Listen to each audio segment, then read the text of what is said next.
राम राम मंडळी, आज आपण भेट देणार आहोत तालुक्यातील प्रत्येकाचा जिव्हाळ्याचा विषय असणाऱ्या शहापूर बस आगाराला।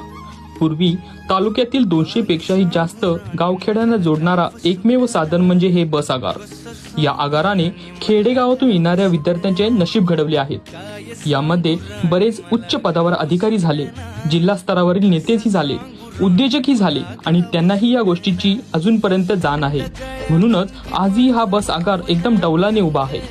एकाच वेळेस 4 बस जातील एवढी सुसज्ज जागा, कुठेही अतिक्रमण नाही। रस्त्याच्या बाजूला तसेच मागील बाजूस रिसायकल पद्धतीने कचऱ्याचा वापर करून सुशोभीकरण करण्यात आलेले आहे।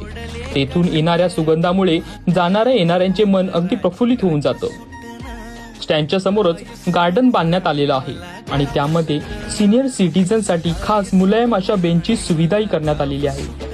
आपलं मन आणि पोटाला लागलेली कळ हलकी करण्यासाठी बरेच व्यक्ती इथे नेहमी भेट देत असतात। अवघ्या काही 4 ते 5 वर्षासारख्या कमी कालखंडामध्ये आगाराने पहिले स्लॅब पूर्ण केलेले आहे आणि तेही प्रत्येक कामात गुणवत्ता राखूनच।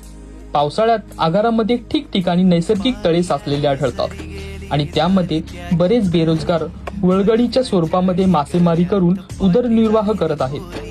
आगारामध्ये बसण्यासाठी उत्तम प्रकारची सोय आहे। तसेच महिला कक्षामध्ये Z+ सिक्युरिटी पाहायला मिळते आणि त्यामुळेच महिलांना येथे खूप सुरक्षित असे वातावरण मिळते। सोबतच आगारामध्ये AC वॉशरूमची सुविधाही करण्यात आलेली आहे आणि या फर्स्ट क्लास सर्व्हिसला मेंटेन करण्यासाठी येथे टोलनाकाही लावण्यात आलेला आहे आणि त्यातून जमा झालेली रक्कम ही वॉशरूमची गुणवत्ता आणि स्वच्छता राखून ठेवण्यासाठी वापरण्यात येत आहे।